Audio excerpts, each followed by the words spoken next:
Hi, everyone. I just have a couple of announcements before we get started. First, the Chattanooga Civics website is now live at chattanoogacivics.com. I've compiled links to all the candidate websites in one place, and I'll be updating it regularly with links to the interviews. I also have links to some more general information, like how to find which council district you're in. If there's any other information you think would be helpful for me to include, please don't hesitate to reach out. Second, my wife Katie has graciously agreed to host the new Chattanooga Civics Instagram page, so you can now follow us there at ChatCivics. That's chat with 2 T's. Lastly, this podcast is mainly a labor of love. It's a public service in the hopes that I can make Chattanooga a stronger, more engaged community. But it does come with expenses. I've spent about $150 on some bare bones recording equipment, and I would really like to upgrade that if the podcast keeps growing. So if you can spare even just a few dollars, I'd really appreciate it. I would like to thank Brandon for being my first and only donor so far. You're great. I'm currently set up on PayPal, but if another app works better for you, I'm happy to set it up. Just shoot me an email. And if you can't donate, I completely understand. Times are tough right now. But if you can share this show with your friends and get more Chattanoogans educated about local politics, that would be amazing. And if you're part of a local business that would like to sponsor the show, I would love to hear from you. That's all for now. Thanks for listening.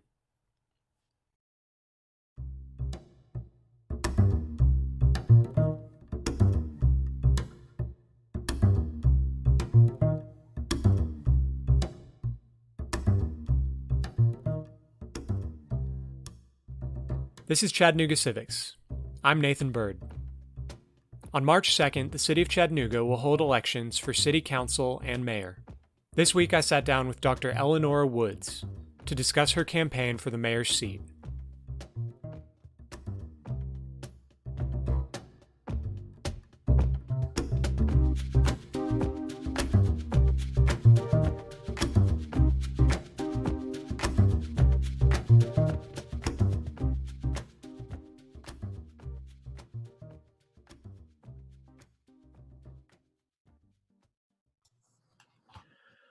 All right, let's get started. I'm here with Dr. Elenora Woods, who's running for Chattanooga City Mayor. And Dr. Woods, if you could just take a minute, tell the listeners about yourself, why you're running for mayor, what you hope to accomplish. Hi there, everyone. I am excited. First of all, thank you for inviting me to participate in your podcast to educate and inform the community about who I am and what I stand for.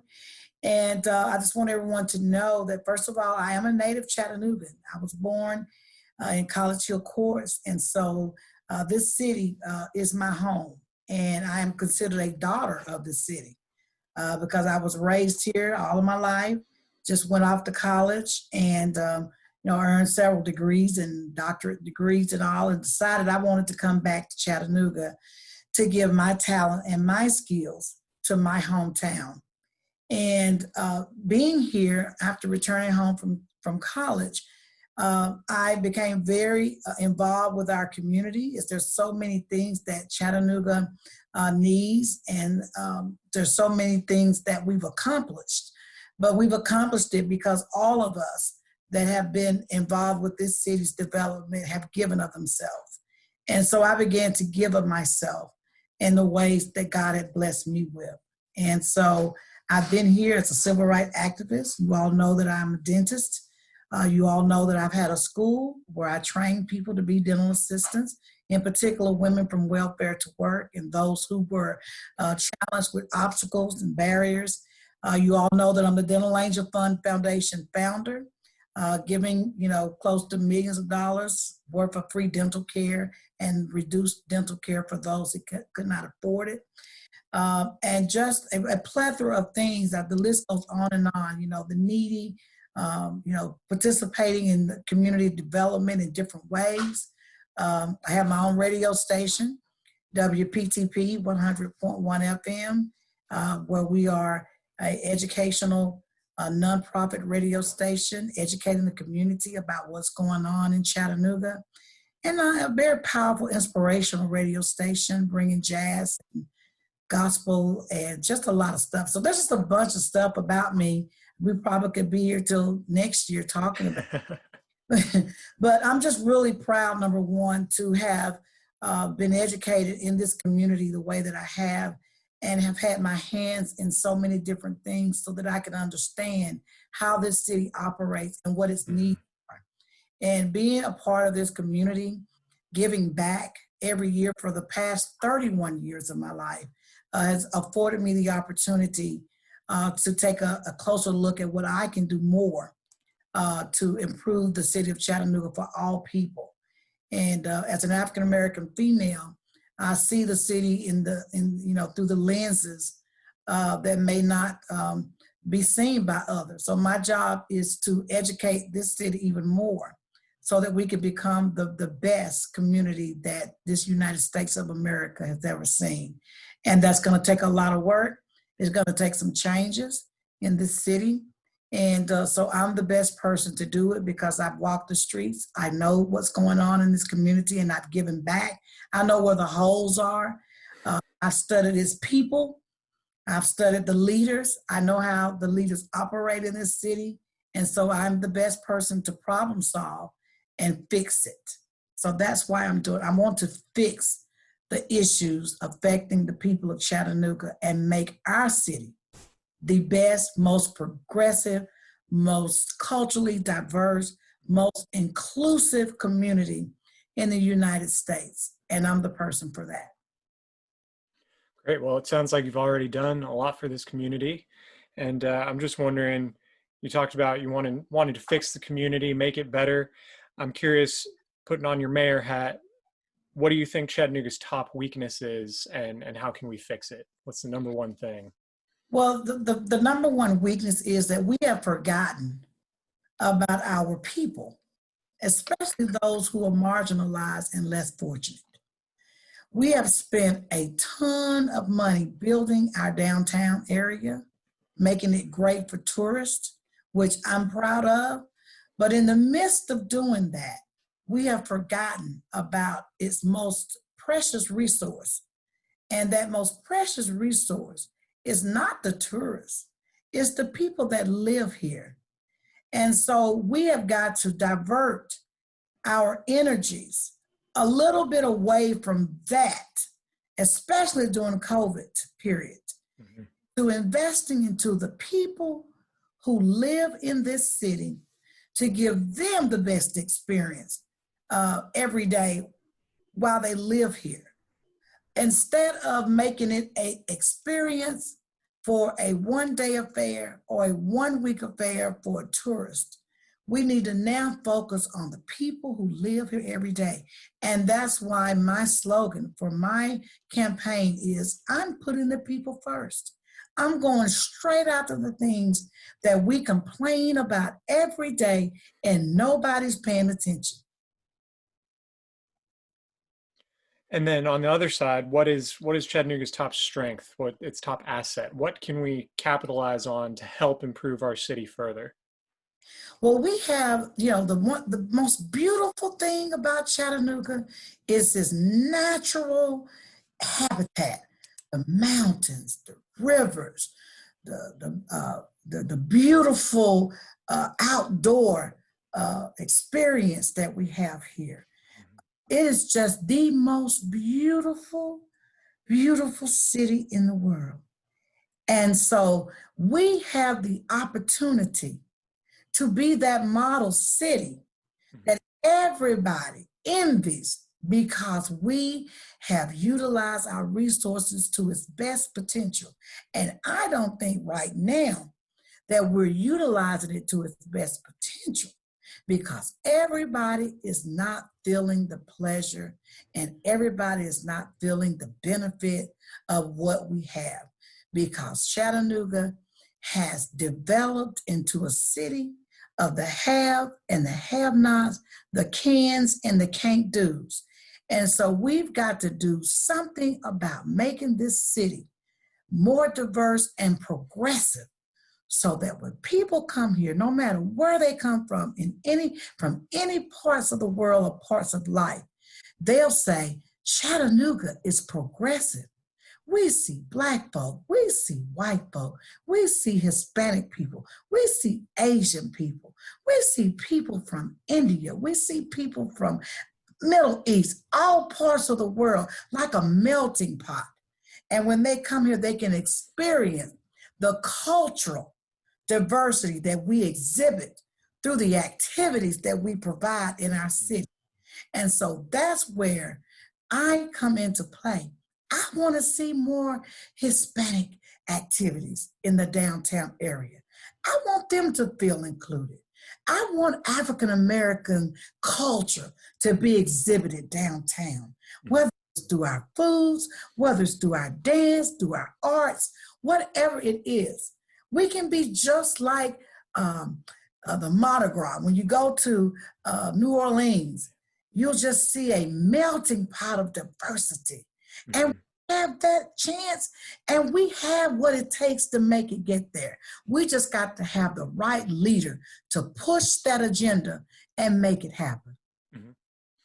So you mentioned our natural beauty. Obviously, I'm sitting in front of this wonderful background showcasing that natural beauty. We've been named #1 outdoor city by Outdoor Magazine 2 years in the past decade. And, that's really been pushing a lot of Chattanooga's development. We've been making our name for ourselves based on this outdoor beauty that we have. What are your thoughts on this new reputation, and how do we balance that reputation with making sure everyone does have access? What kind of programs are you going to implement, like you mentioned, to make sure that we have everybody, not just tourists, has access to this outdoor beauty that we have? And first of all, let me just say this. I am excited about that. I am proud that we have been listed as #1. I don't want to take anything away from the progress of this wonderful, beautiful city. So I don't want anyone to think that. I just want to add on it.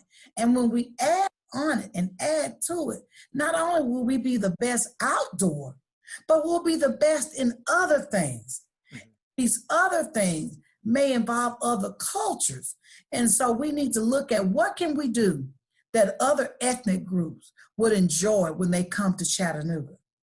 Is it just the outdoor that we're going to focus on? Or do we need to have a corridor in the city of Chattanooga that involves something like Beale Street? I lived on Beale Street in Memphis. Something that brings people together is music and dance and the arts. So what can we do to bring music, art, and dance to our community that's inclusive of all ethnic groups, so that when people come here, no matter where they come from, they'll have the best, most cultural diverse experience ever. And when they leave here, they'll say, you know what? Not only is Chattanooga #1 for outdoor activities, but they have the most diverse cultural entertainment, art place in the world. You've got to go there. Their museums are amazing. They're different music and different dance and all these other art programs are just to die for. So that's what I want to see, because I am told by my white friends and my Black friends, Chattanooga, when you come here, it's almost like you're stepping back in time. And I'm tired of hearing that. That means when they come to Chattanooga, the place that we display mostly is missing other ethnic groups. That means when they come to Chattanooga, all they feel is whiteness. They don't feel Blackness. And the only way, or any other groups, when I say Blackness, I'm saying that because I'm Black, but I don't mean to exclude other ethnic groups. People need to come here and feel that there is a melting pot in Chattanooga, because we are a melting pot, but we're not showing that diversity. Right. I'm going to put into the budget money in the arts so that we can create that image of diversity, because we don't have that image. Yeah, so expand on this idea that you have of, you mentioned the possibility of a corridor or some kind of museum program. What are the kind of concrete things that you want to do as mayor? You mentioned increasing the budget for the arts. What are the kind of concrete ideas that you have to implement this diversity as mayor and showcase it better? I think that it would be great for us to have outdoor, where on the streets, we can designate an area in the downtown area where on the street is open, certain Right. times of the day where you can go to this spot right here and hear, BB King music. You can go to this spot and you can see an artist painting and doing portraits of people on the spot. Mm-hmm. You can go to this spot over here and you might see some tap dancing going on. But everywhere you go, you will see people from different cultures exhibiting their culture in an artsy way. Mm-hmm. So I would love for that to be a designated area, like a whole block or two. Mm-hmm. Bill Street has a whole block or two designated for outdoor entertainment. Right. That also includes the arts. And it is just a beautiful experience to go there and be a part of that when they have Bill Street open. I would like to see that. And where people come from all over the world and say, I'm going to Chattanooga. Mm-hmm. Because on MLK, they just have festivities going on. There's all kinds of food and from different cultures being sold. And there's just so much going on that we want to be a part of it. That's what I want to see. And we can create that. Chattanooga is so strong. And its people are so, I would say just, we are so moved in our community to make it all that it can be. That when we put our heads together, we come out with something dynamic. So I would like to put the art people, as a part of my administration so that they can help shape that. You put experts at the table. You bring Black folk, Black artists, Asian folk, Hispanic folk, bring them to the table and say, what would you like for your people to do to create this cultural diversity? One of the problems that I believe that the Riverbian had was that it was not inclusive, and that the music that they brought did not exhibit what the other cultures really liked. It was mostly put together by a board of white men and white females that had more of an interest in what white people wanted to hear and do. And so Black folk, I know I can speak for myself and I can speak for others because we have that conversation. We didn't feel a part of shaping Riverbend. We had nothing to do with the artists or the venues or anything, nor were we included with the contracts, the contracts to get the money from it. Mm-hmm. It was so cost forbidding that we couldn't participate. Mm-hmm. And so knowing that you have certain segments of the population that from an economic position are at a disadvantage from the beginning, you have to do something to spur that economic development and stimulate it so that you give them an opportunity. I always tell people, I am a product of affirmative action. I am a product of affirmative action because I was a little Black girl who wanted to go to dental school and had all the things that you can think of as a barrier except academia. And once upon a time, it was difficult, no matter how strong you were academically, to get into school, med or dental. And so somewhere down the line, someone said, you all have discriminated long enough. You hold a couple of seats if there is a qualified applicant. And I was one of those. And because of that, I was able to move myself from poverty to prosperity. Mm-hmm. And so we have to put in things that will put things into play that will help give someone a hand up. Right. Once they take that hand and they're given that opportunity, they will flourish. And so that's what I did. I was given a hand up, I was given an opportunity, and I flourished. And so that from that experience alone, I took that and put that into my life. and began to help other people. That's why I developed a school. Because other schools in our community would not allow a lot of African Americans to get into those programs. They made it extremely hard. And so I created a school. And because of that, many women, Black, white, Hispanic, were able to make a livable wage because they were given and afforded an opportunity with a hand up. And that's what we're going to have to do in this city, because we can't continue to go this way because we're losing our diversity. People are moving out of Chattanooga because they can't afford to stay here. There is no economic stimulus going on in African American and Black and brown communities. And so if you can't live here, you move on. We can't have that. We don't want that. So we've got to do better. And I'm the mayor choice to make sure that's going to happen. Why?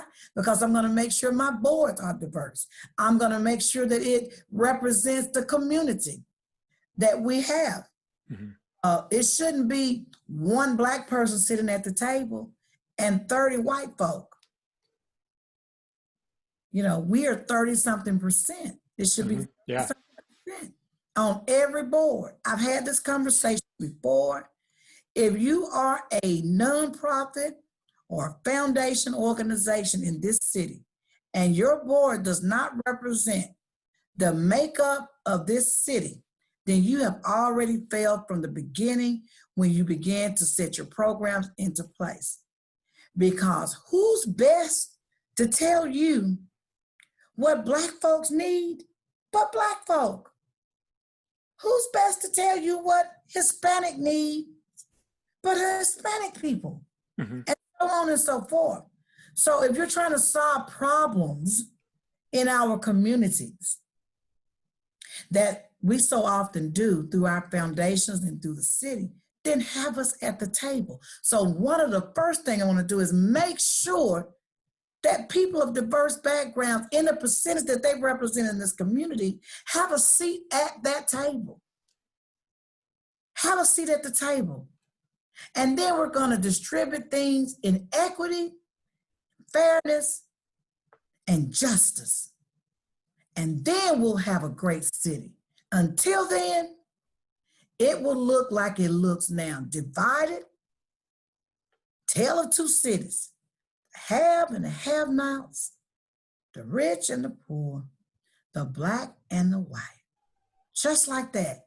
And that is not the image that I want for my city. I say it's my city. This is my town. I love Chattanooga. And I want the best for it. I want my children to stay here. They're already moving. One's already in there because there's more opportunity for her there. And two others are about to move. And so we've got to keep our precious commodities here. Our children are our future. And so there are other things that we have to do. You know, the city mayor is responsible for early childhood education, 0 to 5. We're putting pennies on the dollar into early childhood education. We've got to pump money in there.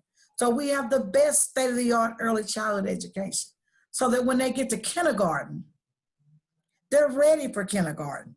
Because if they're not ready for kindergarten, they're not going to be ready for the first grade. And then they're not going to be ready for the second. And then they're not going to be ready for the third. So then they're going to be ready for prison. Isn't that what they say? So we're breeding school to prison pipelines by not educating our children from 0 to 5, which 85% of the brain is formed during that time. So we've got to do better with that. There is no sense moving on for Chattanooga to have all of these homeless people. So I'm going to tell you what I'm going to do, because I don't care if I don't make it for mayor, maybe somebody will do this. I'm going to put it out there. We're going to get every homeless person off the street.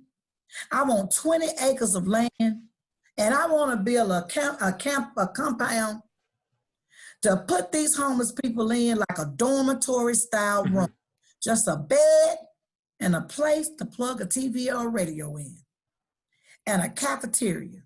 And in that compound, we will have a psychologist to examine these folk because we know they have mental illnesses and they can't take care of themselves. That's why they tents with 20-degree weather. We will have nurses and doctors on staff to make sure from a health perspective, they're taken care of. And we're gonna get a lawyer and we're gonna make friends with these judges. And when these people are rendered psychologically, mentally impaired, we want them to get their disability check so that the disability check can pay for their housing, food, those kinds of things. And when they get well enough, they can leave the compound and then find them another home. I asked the homeless department with the city, how many homeless people do we have? So 1,800. I said, 1,800, wow. How did we come up with 1,800? Yeah. They said, well, we count them by when they come in and get services. I said, well, some of the people that come in and get services are not homeless. They come and get free items, free food, clothes. So I don't think there has been an accurate way of counting the homeless. But I tell you what, I go by the tent cities all over the city and I talk to them. And I've talked to some, don't just take them water and food. Sit down and talk to the homeless people. Pull a chair and say, why are you out here? The people tell me that y'all are out here homeless because y'all don't want nothing. Y'all are too lazy, don't want to go to work and want a handout. And they tell me that that's a lie. They say, do you think we want to be homeless? I said, I don't know. That's what the word on the street is. I said, we don't want to be homeless. And I said, well, do you have income? And some of them say, yes, we get a check. I said, who getting your check? They said, well, we signed up for somebody to watch over us. Somebody gets their check. Cethra is one of them companies that does this. And I say, well, why are you homeless? Because they only give them about $100 or so out of their whole check. I said, well, what do they do with the rest of the money? Well, they say we got to pay for this program and that program. Now, none of this has been fact checked. I'm going to fact check it, okay? Well, they make us pay for these programs. They make us do this. They make us do that. They keep our money. And they're supposed to have us some housing. So why are homeless people using the address of the community kitchen as an address so they can get their checks, or wherever they get their checks? Most of them use the community kitchen as their address. Right. And they get their mail. If you get a disability check, you got to have an address. It can't be a P.O. box. And then somebody intercedes and get their money, and then they supposed to be taking care of them, but they're on the street. I'm sick of it. Every homeless person's coming off the street. We got all these wealthy developers. I hope y'all are listening to me. You need to give something back. We give you tax abatements. We give you all kinds of freebies to help you grow your empire. And God is not pleased with any of us that have much and we don't give back to help his people. The poor people are put here for a reason. It's our testimony to whether or not we are abiding by God's word and doing what he put us on here to do. And when we walk past homeless people every day and we barely feed them and we got millions of dollars in our pockets, then God is going to deal with you. So I'm going to be asking these developers, help me build this compound. Help me build it. Give some, I call it civic duty, community service. Give some community service with all that money you got. Give up some. It's enough of y'all that it won't take a whole lot of y'all when you come together and build a compound for our homeless. And when they get well, we help them go into housing, which brings me to another issue. I want poor people, listen to me, that have scrapped up their money, saved up their money to go down here to the property tax sales and put their money in a house that's dilapidated, thinking that they're going to be able to rent that house out and make some money. I want y'all to stop doing that. Because there's a judge that sits there waiting. Once you buy that piece of property, it's your problem. And if you don't fix that house up, certainly at the time, you got to tear it down. And when you tear it down, that's going to be your expense, not the city's expense. So you buy a dilapidated house, you need to put $60,000 in it, and no bank is going to give it to you because the house ain't worth for 20. And it's in a zone where they don't want to give any money to fix these houses up. Go get you a vacant lot. Listen to me. A vacant lot with nothing on it and build you something from scratch. What I want to do, I don't even want to fool with the developers because they take too long. I want to get homes that are prefabricated and put them on a foundation so that the bank can do a mortgage on it and let people move in them right away. Replace all these dilapidated houses with new homes because I'm sick and tired of going into homes, checking on people that folks, I call them slumlords, are putting people because they're poor in these slum houses and charging them an astronomical amount of money to live in it, and it's not insulated. They don't control the rodents that run through the community and through their houses. And these people are living beneath God's privilege. And so I want my people, that means Black, white, Hispanic. When I say my people, I'm talking about all of y'all. I want my people to stop wasting your money and let the city, and I'm going to be your next mayor, let me tear it down. Don't you go in debt. Because the city could have tore these dilapidated houses down, but it costs money. So I'm not doing what's popular. I'm doing what's right. Mm-hmm. It's wrong for folks in this city to know these houses are on the demolition list and have it on a tax sale for auction and know that these people are putting their last dollars in these houses and got to tear right back down. I know several cases. So we're going to stop mistreating people, taking advantage of folk, you see? And we're going to start doing what we should do. That's loving our neighbors. And all of these communities, these marginalized communities, I'm coming for you. I'm coming for you because I'm sick and tired of your neighborhoods looking like it's been deserted. I'm sick and tired of, we're going to put a budget together. We're going to work on every neighborhood. It's going to look like a community, not a hood, a community. And when people walk outside their doors and they see stores, shopping areas, pharmacies, dry cleaners, libraries, parks, they feel good about where they live and they take better care of their neighborhood. When they come outside and all they hear is fire ringing in the air from bullets being shot, dilapidated houses on every street, you know, no economic development going on, no stores, food deserts, they don't care. It's depressing. It puts you in a state of depression, you see? And so I'm gonna be pushing for economic development in the African-American and Black and brown communities all over this city. We got to revitalize our communities and let them all flourish like North Shore.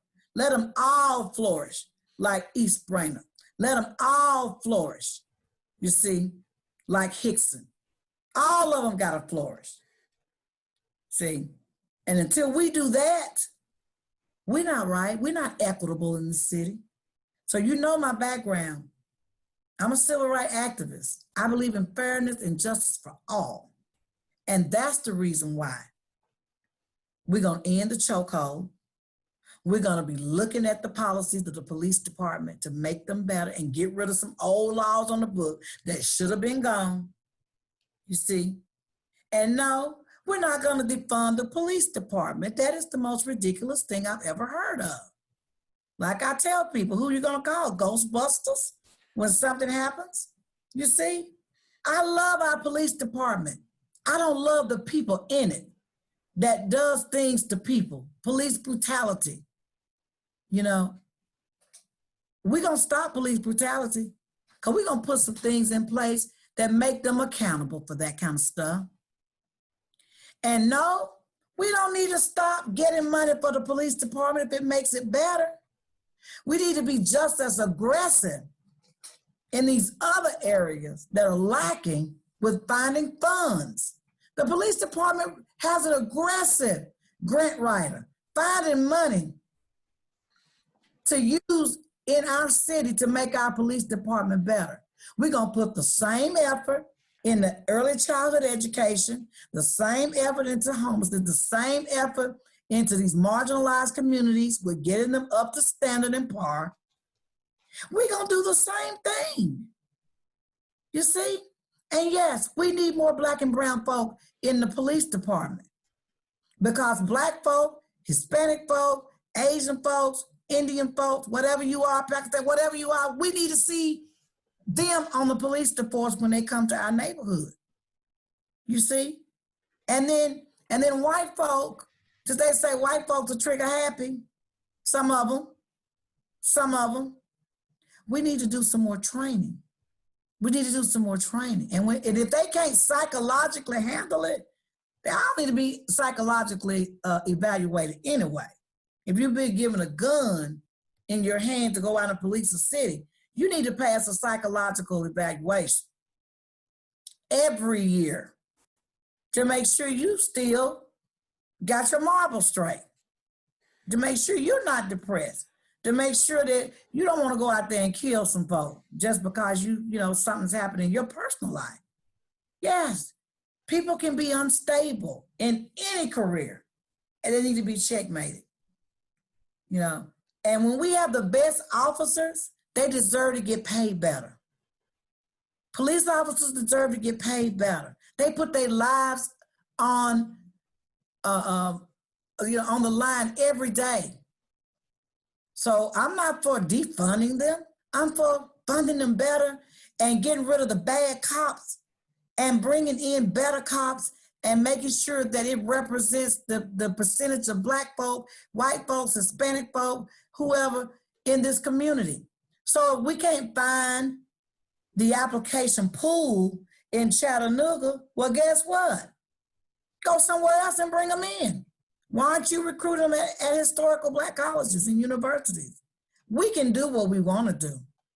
You know, when we wanted those houses on Main Street to be occupied, we gave them all kind of breaks. We even gave them some money on down payment, just bring artists in town to reduce their rent.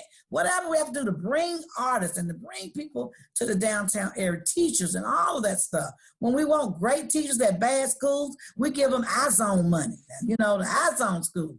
Okay, I know Miss So-and-so, you're one of the best teachers. And I know you don't want to come, you know, from your prestigious school and wherever to come over here to wherever, because these kids have the worst behavior, but we'll give you $25,000 more a year if you'll just come over here and teach these children. So if we need to recruit better officers, then let's come up with incentive bonuses to recruit them here and then make sure Chattanooga police officers are getting paid well enough to give a damn. Some of them don't give a damn, they don't get paid enough. The fire department, you know, the things that they see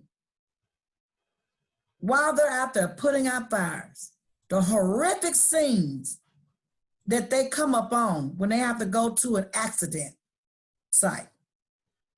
They deserve to be paid fairly. And how do you judge fairly? Mhm. Look around the states, look and see what the surrounding areas are paying, you see, and make sure we're comparable so we can recruit the best. You see? Yeah. Our city employees with public works get treated like, and they deserve to get paid livable wages, at least 15. I did a survey a whole year throughout this city, through my organization. And one of the questions was, do you believe that public work folk deserve to get paid at least $15? And 99% of the people said yes. You see? And so we're going to do that. If y'all make me the mayor, that's the first thing we're going to do. We're going to have to cut some stuff, y'all, to take care of people. I'm putting people first. We're going to have to cut some stuff to do some stuff. Because we ain't got but $300 or $400 million, y'all. They don't stretch a long way. And then we're going to have to hire the best grant writers in the United States and pay them to sit at the desk every day. Maybe we'd have to have 4 or 5 of them. And their job is to bring money to this city. You see, that's going to be their job. Because remember, we are dealing with COVID and nobody's traveling to this great, wonderful, beautiful, outdoor living space of Chattanooga because they scared they're going to get COVID. And with our rates being up high, I wouldn't come. So what are we going to do with the loss of revenue? Maybe 25 or 30% of our revenue coming from tourism when it's gone. We got to be creative and do something else. So what do? You take care of your people. You open up new businesses so that there can be exchange of money, you see? And you make sure that the people that work in your city can afford to spend money in your city, you see? So if we keep our money circulating in our city, we won't go broke, you see? Mm-hmm. And you hire from within your city at all possible costs. Make sure the people that are working are the people that live here because they're paying taxes, you see? And then, by the way, we were complaining about our potholes. I had an accident, about tore up my car, hitting a big pothole. So guess what? Since people travel through Chattanooga, I want you to think about this. Since people travel through Chattanooga every day from Atlanta, Knoxville, from Alabama, Georgia, everybody come through our city. We like the little connector, the little nucleus. Mm-hmm. Tearing up our street, 18-wheelers coming through our city, coming through our interstate, tearing up our road. Why don't we have a toll? We're in the center of all these states. Why don't we have a toll to pay for some of this? Okay, I want y'all to think about that with the Department of Transportation because we need a toll. We do. They gotta come through Chattanooga and they tearing up our roads. Why do taxpayers keep paying for what other people are tearing up? Do I make sense? Mm-hmm. Economic sense, you see? And so that is one of the things we're gonna do besides the other stuff I talked about. So these boards are gonna have to reflect the demographics of our city. And these contractors that can't get contracts for this city, y'all better recognize one thing, because that's one problem I had dealing with the NAACP as the president, is that they were being locked out of opportunity. That's gonna change. I'm going to make sure that we follow the federal guidelines. If there is a set aside, whatever you want to call it, we're gonna, and if you don't want to go by that, okay, if you're a developer and you don't want to go by the rules, then perhaps you don't get the contract. And we get somebody that will abide by the rules and give them the contract. Y'all ain't the only contractors. And I'm not talking about developers. I'm not talking about it in a negative way. I'm saying stop being greedy. Stop. Share the love, share the wealth, and employ some folk. Let some of these contractors that are not as big as you are become subcontractors, because that's the only way they're going to be able to participate. Because you know they don't have as much money. You know they don't have the bonding ability. So you can do better by helping your fellow man in this city. And we're going to do better because I'm going to have folks that look at the law and we're going to do what it say do. And don't tell me, well, we don't have nobody to fulfill. There's nobody that fit the description. They don't. Okay, well, we're going to find some. We're going to find some. They there. We're going to find them. And so contractors and these folks that work for these unions that are getting cut out, I'm your girl. I'm your girl. I'm a union supporter. My dad was a union worker. He worked at Ross Mahan Foundry for many, many years. And when they closed down, he went to U.S. Foundry and he passed away. But he was a union man, okay? U.S. Pipe, that's what it was, U.S. Pipe and Foundry. And my daddy was a union worker. My mom, the nurse, she's a union worker, a union supporter, you see. Mostly everybody in my family, because they work on, I call it people type jobs, teachers and all that kind of stuff. They had to be a part of a union. And I support unions. That's probably almost everybody that works, right? Except corporate. So we've got to support them. I'm a boss. I'm a business owner. I'm an entrepreneur, you see? But I understand the value of people sticking together so they keep people that have a whole lot in check. That's why God made so many poor people. When I was a little girl, I used to say, God, why didn't you make me rich like the other people? Why you got more poor people than rich folk? Why? It don't seem fair, God. And as I grew older, I understood.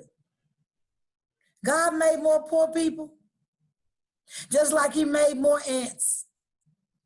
And when them ants come to your picnic, I don't care how big you are, I don't care how big of a giant you are, they win when they come together, right?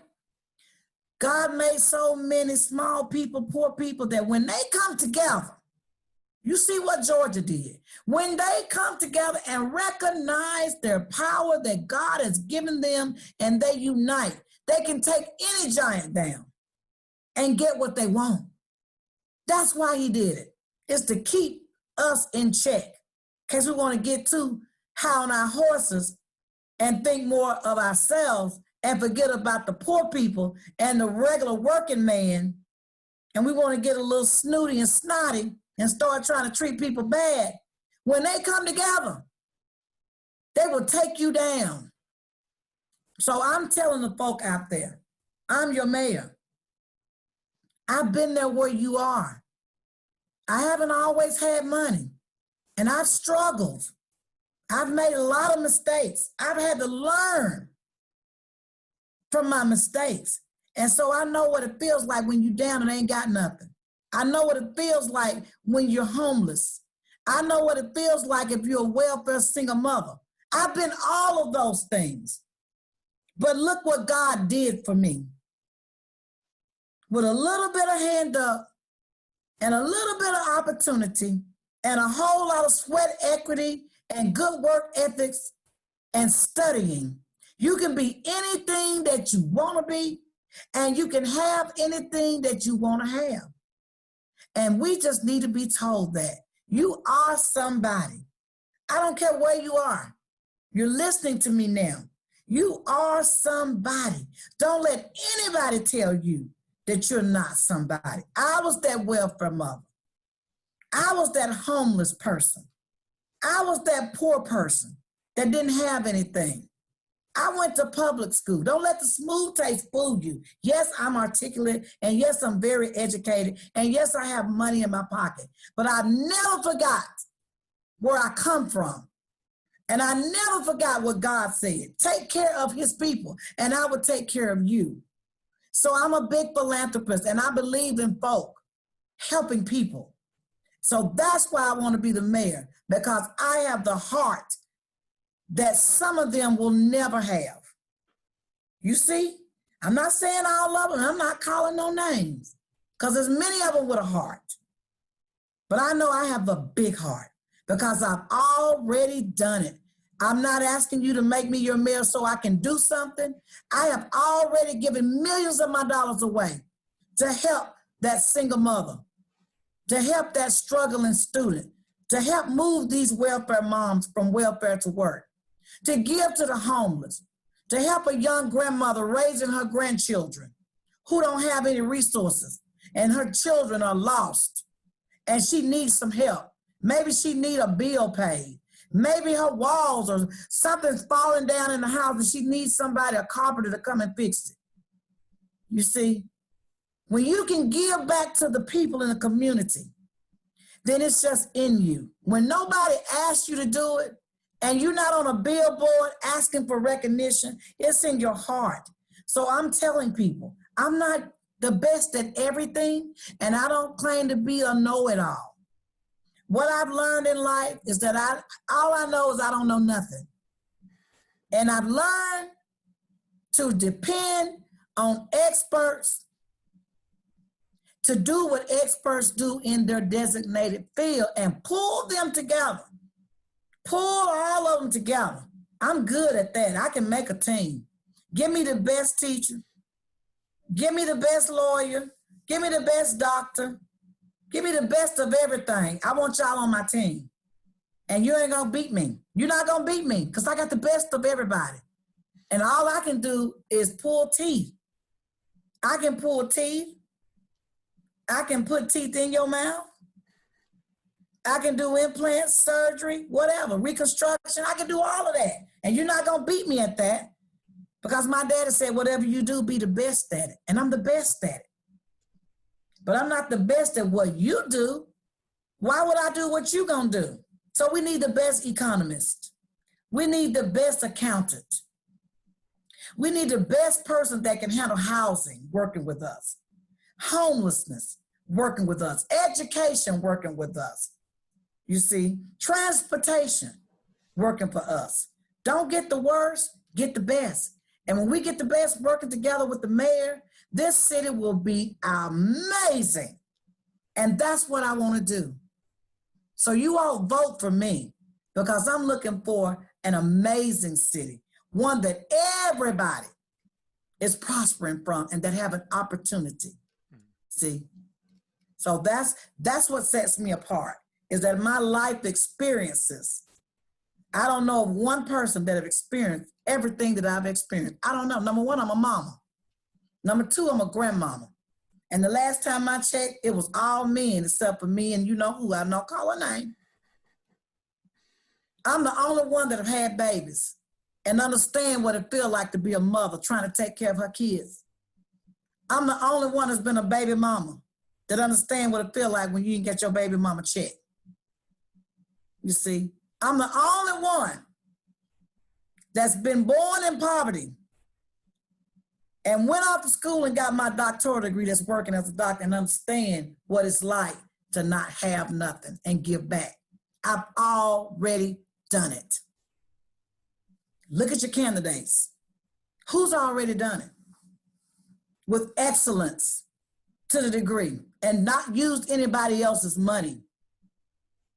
No grants. No. I know y'all think that. No. Because guess what? I wasn't at the table. I didn't get to sit at the table. I wasn't invited to the table. You see? And so guess what? God said, if you ain't invited to the table, make your own table. So I made my own table. I spread my own tablecloth. And I said, God, provide. And that's what he did. He provided for me so I can provide for the people in the city. So all you got to do is start talking to some folk. They'll tell you, oh yeah, Dr. Woods, she helped my mom or my dad, black and white, don't matter. If they admit it. Now, some people out of shame don't want you to know. You see? But that's okay.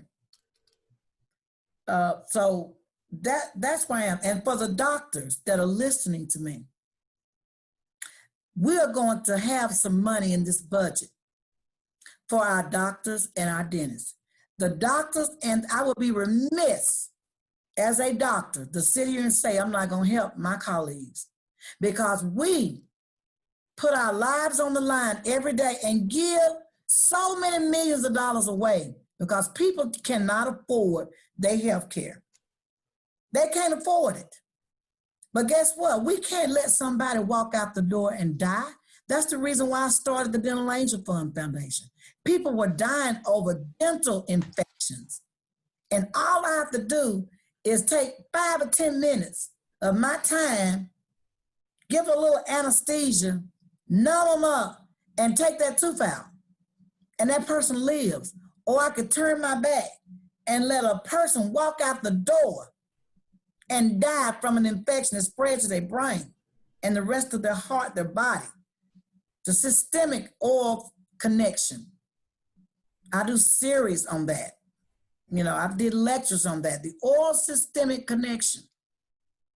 So us doctors, especially during COVID, I'm talking about the MDs right now. I'll get to the DDSs. They have had to take care of patients to keep them alive and have no insurance.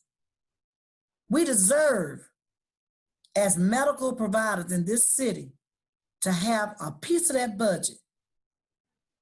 I ain't figured out how we're going to distribute it, but put in the medical and the dental field for us doctors that give so much away to help at least cover some of the expenses. You see, at least some of those expenses. And if we can't find it in the budget, what did I say? We're going to find the best grant writer in the world. They need to be sitting in the mayor's office. That all they do all day long is find money for medical and find money for dental. I love my professionals, my dentist friends, my medical friends. I love you. And as your mayor, I'm going to take care of you. I don't know how much yet, but I've talked to some of you. And I know we can do something because we have so many pork, P-O-R-K, pork programs. That's not, you know, that BFO that they call BFO, budget for outcome. And they spending millions of dollars. And when you look at what the outcome was, zero. So let's cut those zero BFO programs out and put it where people are actually doing something and have outcomes. And with COVID, we need our doctors. And as dentists, we put our life on the line every day going in the mouth. That's where it's spread from the respiratory system. So every day when we go in and relieve pain and suffering, we are putting our lives on the hand, the most, the dentist. And so we're going to help our dental friends in this community if I'm the mayor. And we are going to bring back the Black Chamber of Commerce. Because if the Chamber of Commerce was doing such a good job, then why don't we have more Black businesses in this community thriving? Why aren't our communities, marginalized communities, looking worse today than it was 50 years ago? Why do we look like we're pre-civil rights movement? We had dry cleaners, we had grocery stores, we had all kinds of exchange of commerce going on in our communities. Our houses were beautiful. Our yards looked great, you see? So where did that go? You see, every CDC, Community Development Corporation, under one mayor's term, were demolished. They stopped funding them. Why would you stop funding CDCs that benefit communities of color? Why would you divest? Which is what happened. You divested and you wonder why the communities are in the condition that they are in. We're going to invest. And you know what? The Community Reinvestment Act, if you don't know about it, When I get off of here, look it up. These banks are supposed to be pouring in millions of dollars into our community every year. Where is it going? You see? It's gonna go where I know it's supposed to go when I come in as mayor. We're gonna even the playing field. It's called parity. You see? Let's not be greedy. Let's make sure everybody has a fair chance to thrive so that we can be that beautiful, diverse city that Chattanooga needs to be. And then I can be proud to invite anybody that I know to my city and say, oh, Chattanooga is so diverse. I get sick of people talking about Atlanta. I'm tired of it. And I love Keisha Lance Bottle. I'm so tired of folks saying, we need to be like Atlanta. Atlanta got it going on. Atlanta this, Atlanta that, la, la, la, la, la, la, la. And we sitting here in Chattanooga with these beautiful mountains and rivers and streams and parks and walks and all of this wonderful outdoor recreation and all of these folk with so much diversity that they can be a part of this city that we're not using, that we wouldn't have to talk about Memphis. We wouldn't have to talk about Atlanta. We wouldn't have to talk about New Orleans. We'd be talking about the city of Chattanooga. So if I'm disappointed about anything, it is we had the opportunity with the river bend to show the world that we're diverse. And I think we missed the mark. We missed the mark because when Black folks don't show up and other cultures don't show up, that's money. We spend money. You see? So when I talk to the hair people with my economic roundtable, I got a few more I got scheduled. When you're talking about $400 billion Black folks spend on hair and skin products and $2 or $3 trillion we're getting our hair done and stuff like that in this United States of America, we got some money. That's something to reckon with. So why would you not be inclusive and increase your revenues? So when we're diverse, we make more money in our city, you see? So I want everybody money. I want the Jews money. I want the white folks money. I want the Black folks money. I want the Hispanic folks money. I want the Asian folks money. I want the Indian people money, Pakistan, Middle East. I want everybody money in this city. And that's why I'm the diverse candidate, the most diverse candidate in this race. And I'm not paying anybody to join my campaign to trick nobody. If somebody come to you and they ain't never came to your community and they don't look like you, and they tell you they want you on their team, ask them where they been. Ask them to show you how much they've invested in your community in the past. Don't let them use you. Your vote is worth millions of dollars, people. That's anybody, worth millions of dollars. And I tell my followers, don't give me no money. Keep your money. You ain't got a lot of money. Keep it. Give me your vote. Give me your vote. And last but not least, unless you come back and ask me some more stuff, we're going to decriminalize marijuana use in this city. Did y'all hear me, young folk? We're going to have to fight the governor, and we're going to march on the Capitol because it is disproportionately affecting African Americans and minorities when it comes to putting them in prison. Unlike cocaine, meth, you know. Mm-hmm. So we've got to be fair when we start talking about criminal justice. It's disproportionately affecting African Americans in particular. So we've got to come up with another way until the governor decide to either move on, the new governor come in, or he change his ways a little bit and talk to us and say, okay, they don't need to be smoking weed. We know that. But can we give them a citation and let them do some community services and go to rehab? Can we not help them? It's an illness. When you're alcoholic, they don't even fire you. They say go to rehab and you keep your job. Am I right? When you have a cocaine habit, they don't fire you. You say it's an illness.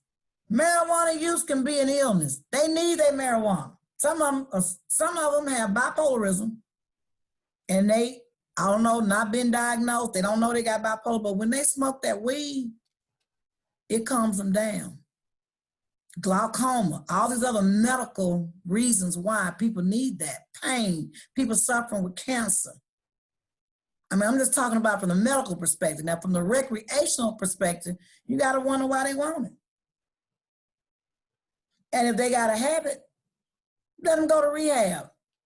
Don't mess up their record. These are 17, 18-year-olds that have a bright future, and now they felons. Now, if you're a drug dealer, you just got to go to jail. You got to go to jail. Yeah, you got to go to jail. You can't be bringing drugs in. You got to go to jail. But if you got a habit, it's an illness, and we need to treat it like that. Alcoholism, meth, cocaine, heroin, marijuana. So why punish marijuana differently than you do anything else? They shouldn't lose their job. They should go to rehab and make sure they're being tested and make sure they're clean. But don't mess up these young folk lives. So yes, I am going to be an advocate and march and pull other communities across this state together to march to the Capitol Hill and testify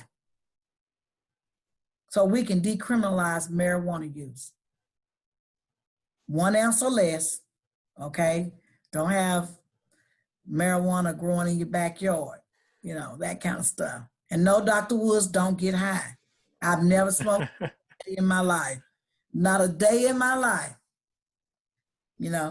but so many people I know do, you see. So we've got to help our young folk, and we've got to also give them opportunities when they make mistakes so that they don't ruin their lives, okay? So that's where I am with that. Right about an hour. So I want to thank you for your time. Thank you so much for agreeing to interview. And if you just want to tell our listeners where they can find out more about you, if you have a website or social media, where can they find you? Okay, I want you all to go to Doc Woods, DocWoods.org. There is my website. And from there, you can follow me on Instagram, Facebook. Also, you can donate to our campaign. We also have Cash App. You can donate to our Cash App. You can follow us in our mobile app. We're always out in the community doing things. We're going to be taping this coming up Saturday. We're going to be visiting a few tent cities throughout the city, feeding them. It's not like it's a show, because I feed them anyway and bring them water anyway. And I'm not going to let the people know where they are, because the last time I said something about Tent City being on Workman Road, there was a ton of families. They was in the little woods, had it going on. The next thing I know, they had come through and cut every tree down. I remember that, yeah. Put them out of there. So now I'm not telling you all where they're at, because you don't have a house. You don't have nowhere for them to live. You hadn't come up with a solution like a compound. You're not trying to get them in the house, but you're taking their money, so leave them alone. Leave God's people alone. And let's get them some help. So if all they got is a tent and you don't have nothing else for them, let them have their tent. And let that be the reason why y'all vote for me, to get them out of their tents. In fact, I may take some tents to them, because some of the tents I saw are raggedy. They need new ones, you see? And then I'm going to tell them, like I've told before, I'm coming for you all. I'm coming back for y'all. We're going to get you all out of this mess. We're going to get y'all out of this mess. I need y'all to pray for me. That's number one.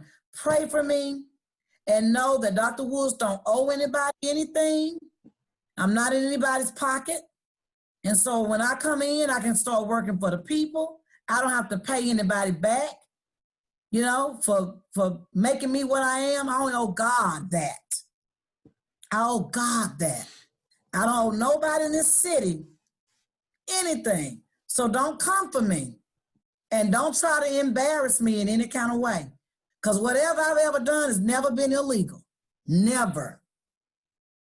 So if you come for me, I'm going to come back for you.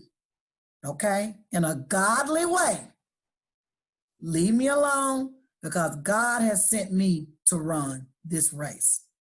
Whether I win, lose, or draw, God sent me to tell you this is what we got to do to make Chattanooga a better place. Great. Well, thank you very much. Again, thank you for your time and good luck in March.